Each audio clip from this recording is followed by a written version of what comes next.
चला तर बघू पुढचा प्रश्न. हा प्रश्न संयुक्त पूर्व परीक्षा गट ब 2024 मधला आलेला प्रश्न आहे. त्या प्रश्नामध्ये काय म्हटलं आहे, की भूषण एक काम 80 दिवसात पूर्ण करतो, परंतु 10 दिवस काम केल्यानंतर भूषण हा निघून गेला. उर्वरित काम नीरजने 35 दिवसात पूर्ण केले.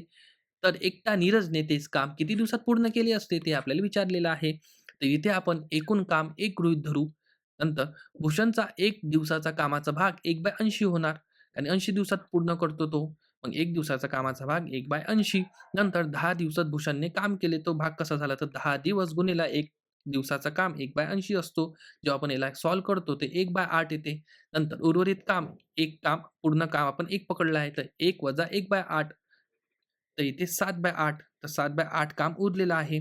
तर उर्वरित काम नीरजने 35 दिवसात पूर्ण केलेले आहे. तर 35 दिवसात नीरजने 7/8 काम केलेले आहे. तर नीरजचा 1 दिवसाचा कामाचा भाग 7/8 भागाकार 35चा 1 दिवसाचा कामाचा भाग निघणार. जेव्हा आपण याला सॉल्व्ह करतो, इथे 8 भागाकारमध्ये आहे, तिकडे गुणाकारमध्ये जाणार. तर 8 गुणिले 35 त्याचं होतं 280. 7 एके 7, 7 चोक 28 तर इथे 1/40. तर नीरज एकटा संपूर्ण काम किती दिवसात करेल? तर एक काम तो 1/40 दिवसात करतो. नंतर याला जेव्हा आपण सॉल्व्ह करतो, तर 40 दिवस हे उत्तर येते. जे आपलं उत्तर बरोबर आलेलं आहे. शॉर्ट्स व्हिडिओ असल्या कारणाने हा व्हिडिओ खूप फास्ट बोलावा लागतो. तर इथे तुम्हाला एक व्हिडिओची लिंक दिसत असेल, त्या व्हिडिओच्या लिंकमध्ये या व्हिडिओमध्ये संपूर्ण 20 क्वेश्चन इथे एक्सप्लेन केलेले आहे. तुम्ही ते क्लिक करून पाहू शकता.